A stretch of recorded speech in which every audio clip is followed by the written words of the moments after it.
হেলা দর্শক বন্ধুরা দেখেন, আমরা এখানে ধবরির ব্রিজের মধ্যে এসে গেছি, কিন্তু গাড়ি থেকে নামলাম না, হরণ হয়ে গেছি। দেখেন কিরম জায়গা, ব্রিজ কত এক ব্রিজে।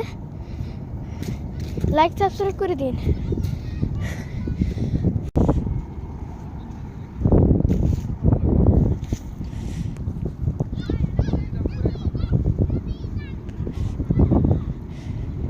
এখানে লঞ্চ তো যায় না, কিন্তু শেলো টেলো যায়, ওখানে শেলো যাচ্ছে। দেখেন ব্রিজ মেলা আগ বেড়েছে, এখনো পুরো শেষ হয় নাই, আর কিছুদিন পরেই শেষ হয়ে যাবে।